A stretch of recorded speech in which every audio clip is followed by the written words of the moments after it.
Well, most of us are familiar with the idea of collage, building up an image from scraps and pieces, but its opposite number, decollage, is also an art form, and Bill Luke is one of just a handful of people practicing it.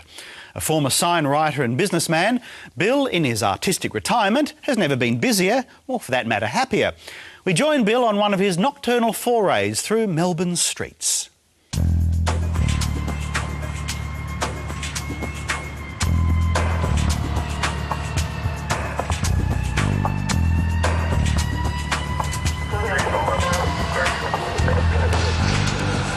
My friends will think that I've got a bit of a problem because it's become an addiction and it's compulsive for me.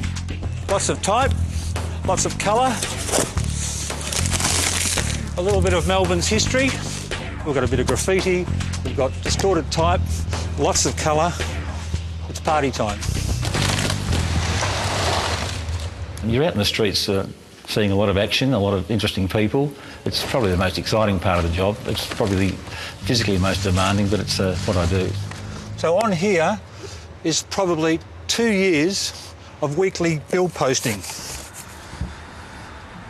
I'm interested in the size of the poster, whether there's any images on them, the colours. It's a bit like an archaeologist. I've got to break through the surface. What is revealed is where the excitement of the work comes.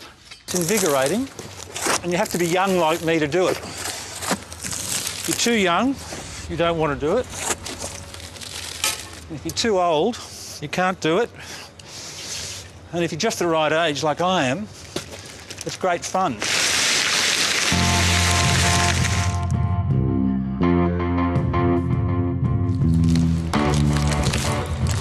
Like rolling up an ancient Persian cabinet.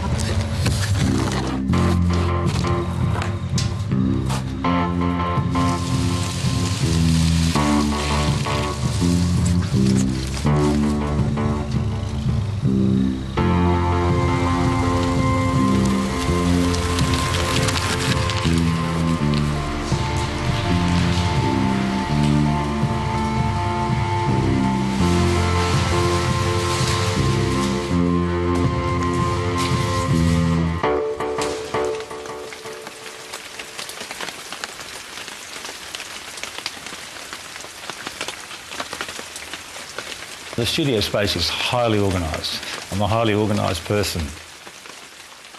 I've got my rolls that I've taken from the bollards in one area, all clearly marked. I've got scatterings of one sheet of posters that have come off walls, all clearly marked and labelled. Working down in the bunker studio here at the housing estate, there's a touch of fear associated with it because you're on your own in such a vast space. I think the building is a reflection of the sort of work that I'm delivering. It's a great piece of concrete architecture, and it's gutsy and it's rough.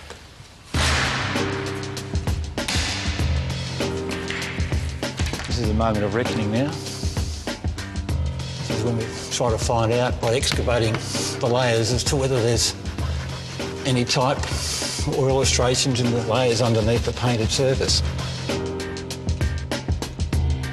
I want to leave all this graffiti here. It all makes sense for where it came from, the Duke of Wellington. Often 70–80% of what I start on, work on it all day, and at the end of the day, it finishes in the recycling bin. It's different to painting where you're applying the surface. This is taking the surface away. It's not instant art where you can just throw a brush on and get what you want. It's a case of slowly working in reverse almost. This work's really been worked on long enough and it needs to have a quick coat to give it a bit of strength so I can come back to it in another day or so.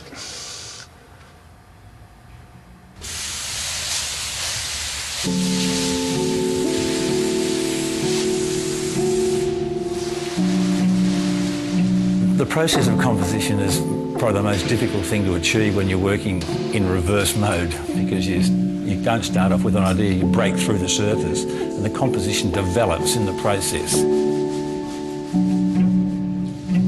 I'm at a stage where there's probably another couple of weeks to go on this, doing a little bit each day to bring the composition together.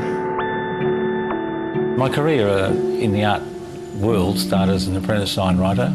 I was involved in the cinema and theatre industries, and we specialised in doing all the hand-painted billboards and front-of-house signage for all the big cinema chains and all the big theatres in Melbourne. All that signwriting work in those days, including the pictorial work, was hand-painted. When digital imaging came in, that industry has basically faded away now. I don't think there's too many signwriters in this village anymore.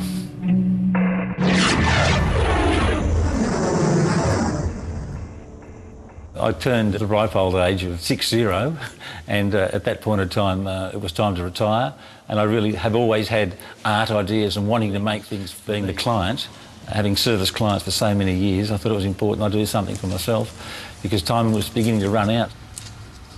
Here's a textural composition with a little bit of type. It's a mixture of collage as well as decollage. So I've torn the poster off the wall and I brought some of the wall off with me, so it's quite gritty, very tactile, sandy.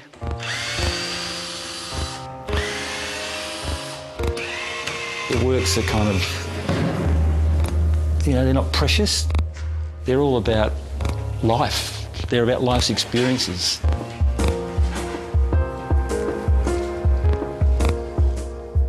Does it look like a bird in a bushfire? A lucky bird to survive.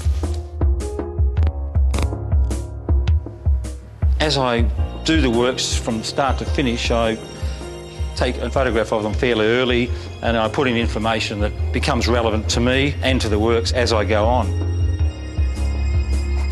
The warm, smoky grey sky of Sad Saturday, found at the Duke of Wellington on Melbourne's busy corner Russell and Flinders.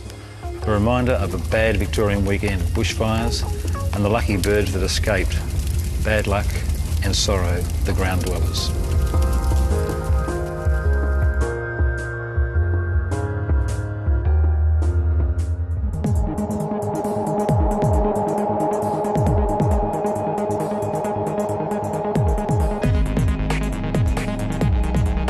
The art of making these posters has taken me complete full circle. I'm now tearing down the posters that I may have once painted. I think I'll be doing this for a long time because I love doing it. It's great fun, it's exciting. I like going out at night. Good on you, Bill. And you can see Bill Luke's work at the Richmond Uniting Church Hall in Melbourne from May the 1st.